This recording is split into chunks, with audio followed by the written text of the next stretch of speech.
Let us ride to Camelot! From their land as they made their stand, a disregarded demand. It's surrender or die, and the stakes are high. They live and they die, there's no time for goodbye. Weapon in hand as they made their stand, still disregarding demand. They would never comply, they would rather die. But through the blockade, they were finally saved.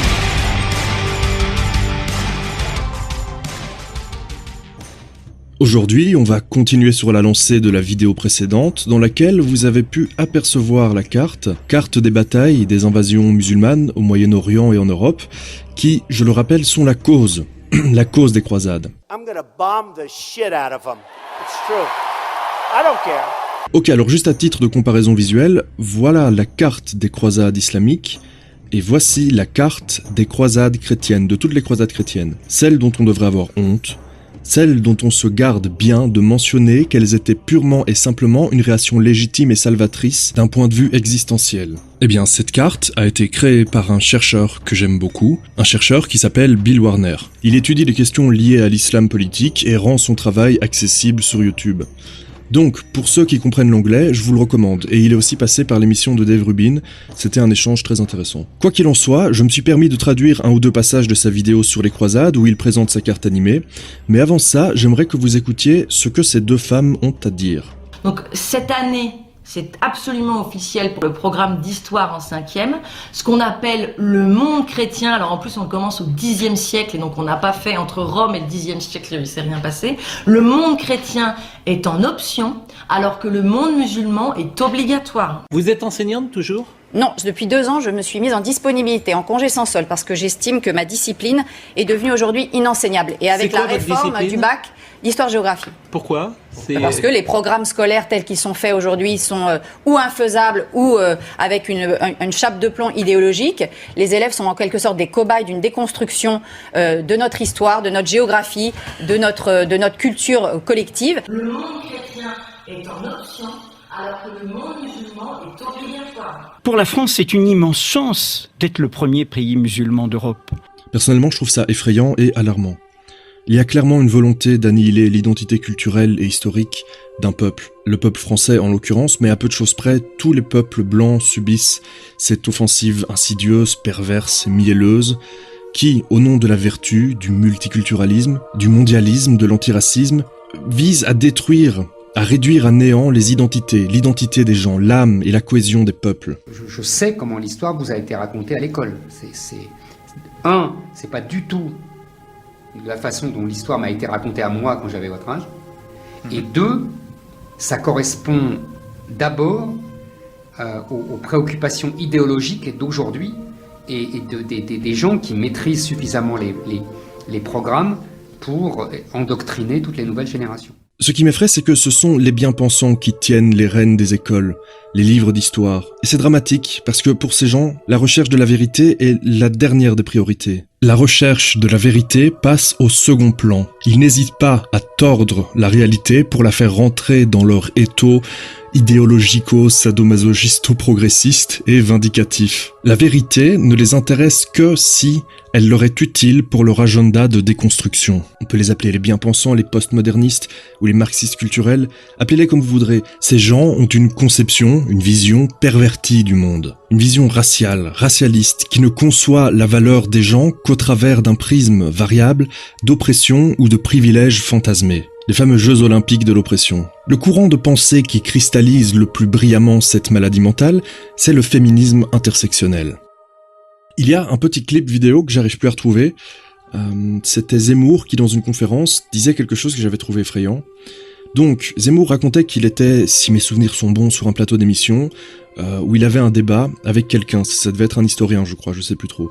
Le débat s'est mal passé pour la personne, qui s'est sentie humiliée, et qui, en coulisses, folle de rage, est venue trouver Zemmour, l'a pris par le bras, et lui a dit « Tu sais, ici tu peux dire ce que tu veux, mais de toute façon, c'est nous qui tenons les programmes d'école. » Si je retrouve ce clip, je le mettrai sur ma chaîne secondaire qui d'ailleurs est ma chaîne de secours, au cas où ma chaîne principale, celle-ci, venait à se faire suicider. Vous pouvez trouver le lien de ma chaîne secondaire en description. Voilà, cela étant dit, revenons à notre ami Bill Warner. C'est parti. And here C'est ici que tout commence. L'islam dévore la péninsule arabique et s'attaque directement au Moyen-Orient. Prenez note qu'il ne leur faut que très peu de temps pour traverser la Méditerranée et attaquer le sud de la France, l'Espagne. La plupart des gens, lorsqu'ils pensent à l'islam, ils pensent aux Arabes, au désert. Pourtant, on peut voir ici que l'islam projette son pouvoir tout autour de la Méditerranée. Les navires de l'Empire islamique attaquent les villes côtières, tuent, volent, violent et prennent des esclaves. En regardant cette carte de bataille temporelle, en même temps que vous la voyez se déplier, vous voyez des Européens être mis en esclavage. Plus d'1 million d'esclaves ont été pris depuis l'Europe et ont été envoyés vers le monde islamique. C'est une chose à laquelle on ne pense pas beaucoup, mais c'est absolument vrai. Je dirais même que c'est une chose qui est tabou, qui est rendue tabou parce que ça viendrait contredire la narrative gauchiste selon laquelle le blanc a toujours été le seul et l'unique à faire du mal aux autres peuples, et qu'il doit se repentir jusqu'à ce qu'il soit remplacé, éteint moralement, culturellement et démographiquement. Maintenant, parlons des faits. Oui, il y a eu des croisades, mais elles ont cessé il y a des siècles, et le djihad est toujours pratiqué aujourd'hui. Nous connaissons le djihad depuis 1400 ans. Il n'y a pas de comparaison possible entre le djihad et les croisades, certainement pas de comparaison morale. Et lorsque l'on se penche sur les croisades, souvenez-vous que toutes les croisades étaient des guerres défensives. Pourquoi ? Eh bien, comme nous l'avons vu dans la première carte du djihad, c'était l'islam qui est sorti de l'Arabie et a conquis le Moyen-Orient, un Moyen-Orient qui était chrétien. Et donc les croisés ont essayé de libérer leurs frères et sœurs chrétiens du djihad. Donc il n'y a aucune comparaison morale à faire. Les motivations des croisés étaient de libérer les chrétiens. Le but du djihad est de mettre en esclavage les koufars. Les koufars, pour ceux qui ne savent pas, c'est ceux qui sont non-croyants pour les musulmans. Ok, voilà. Eh bien, la prochaine fois qu'il y aura un attentat et que des gluants viendront agiter l'argument hors contexte des croisades pour minimiser ou légitimer, vous saurez quoi leur dire. De toute façon, ce genre de comparaison, c'est un argument qui n'a pas de sens.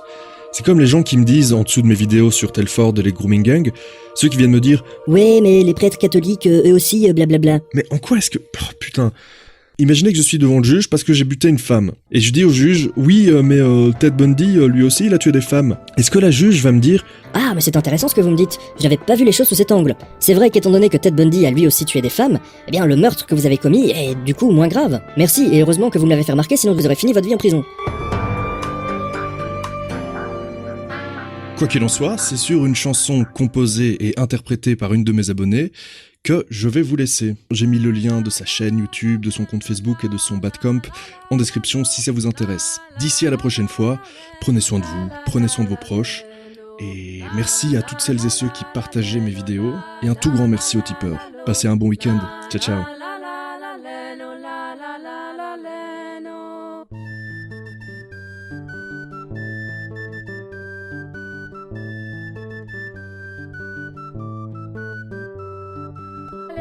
L'eau, le feu et la terre, il était une fois 3 mousquetaires, les nerfs d'acier, le cœur en or de la dame de fer, là, le début, le milieu et la fin, hier, aujourd'hui et puis demain, l'inspiration, l'expiration et l'air que je retiens, là, nous étions trois, toi, l'amour et moi, nous étions trois, claquement de doigts et soudain fut le monde, nous étions trois, toi, l'amour et moi. 3 fois 2 jours auront suffi pour étendre la vie.